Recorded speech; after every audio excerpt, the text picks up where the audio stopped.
Alors voici les Talkie-Walkie qui sont livrés donc dans cette boîte en carton. On a un mode d'emploi ici. Mode d'emploi disponible en anglais et en français. Alors vous y retrouverez les caractéristiques. La recharge de la batterie, l'installation de la batterie et enfin comment les utiliser et l'installation en clip de ceinture. Alors je les ai déjà montés. Au niveau de la batterie, eh bien pour l'enlever, vous venez appuyer sur le petit clip qui est là. Vous venez retirer la batterie. Voilà, elles sont comme ceci. Là, on vient la réinstaller.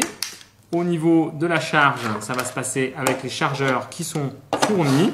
Alors, petit inconvénient, je n'aime pas. Ici, c'est une prise USB, donc il va falloir trouver un chargeur, smartphone ou tablette, pour pouvoir recharger vos téléphones. Bon, il y en a qui vont peut-être préférer. Moi, j'aurais bien aimé avoir une prise de 120 volts. Là, votre Talkie-Walkie va se recharger. Il y a deux chargeurs fournis, il y a des écouteurs et puis, bien entendu, un deuxième Talkie-Walkie. Vous l'allumez par ici. Voilà, il vous dit qu'il est allumé. À partir de ce moment-là, vous pouvez communiquer avec l'autre. Si l'autre est allumé, bien entendu. Voilà, 1, 2, 1, 2, test, test. Donc le bouton vert ici est allumé parce que je parle. Et sur l'autre, le bouton rouge parce que j'émets. Voilà. Vous avez la possibilité de changer le canal en tournant le bouton qui est ici. Et vous entendez, il vous dit 10, 11, 11, etc. Donc, il vous dit le canal sur lequel vous êtes.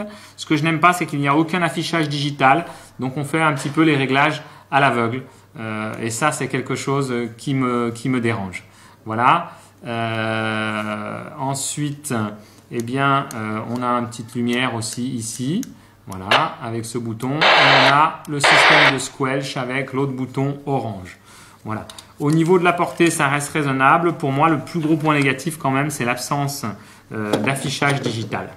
Ensuite, il y a plusieurs fonctionnalités avec ce Talkie-Walkie. La plupart nécessitent de le connecter à un ordinateur. Je ne me suis pas penché dedans.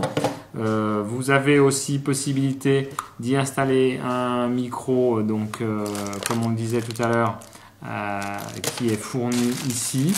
Je ne les ai pas utilisés non plus. Ce sont des connecteurs un peu spécifiques que l'on voit ici, que vous viendrez donc connecter là.